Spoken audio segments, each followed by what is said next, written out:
Arber Ademi nga Bashkimi Demokratik për Integrim ka reaguar ndaj vlerësimit zyrtar të Komisionit Evropian për grup kapitullin e 3, konkurrenshmëria dhe rritja gjithëpërfshirë, se raporti i cili sipas Ademit nxjerr në pak ngecje serioze në zhvillim ekonomik, politika sociale, investimet publike dhe konkurrenshmërinë e ekonomisë së Maqedonisë së Veriut.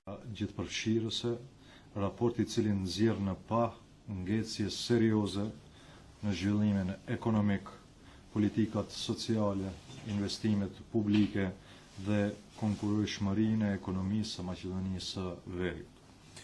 Ky kapitull përbën një nga shtyllat themelore të procesit të integrimit evropian, sepse lidhet drejt për drejt me cilësinë e jetës së qytetarëve, me punësimin, me reformat ekonomike dhe me ndërtimin e një tregu modern e konkurrues në përputhje me standardet e Bashkimit Evropian.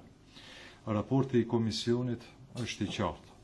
Reformat kanë ngecur, kapacitetet institucionale janë të dobëta dhe qeveria aktuale ka dështuar të transformojë ekonominë sipas kërkesave të kapitullit dhe të këtij klasteri që përcakton konkurrenshmërinë e vendit. Kritikat kryesore të Bashkimit Evropian për grup kapitullin e 3 janë transporti, projekte të bllokuara, investime të pashfrytzuara. Ritmi i punimeve në korridoret strategjike mbetet i pakënaqshëm. Komisioni Evropian evidenton mangësi në planifikimin, vonesat natyrës sistemore dhe mungesë kapacitetesh në menaxhimin e projekteve kapitale.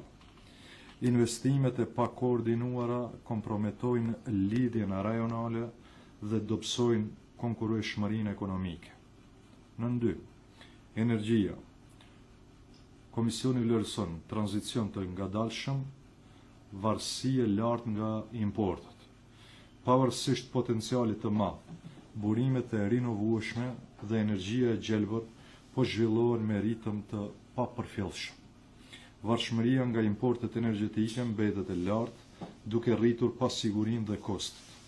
Komisioni thekson mungesë transparence, vonesa ligjore dhe të rregullativave, si dhe menaxhim të dobët të krizave.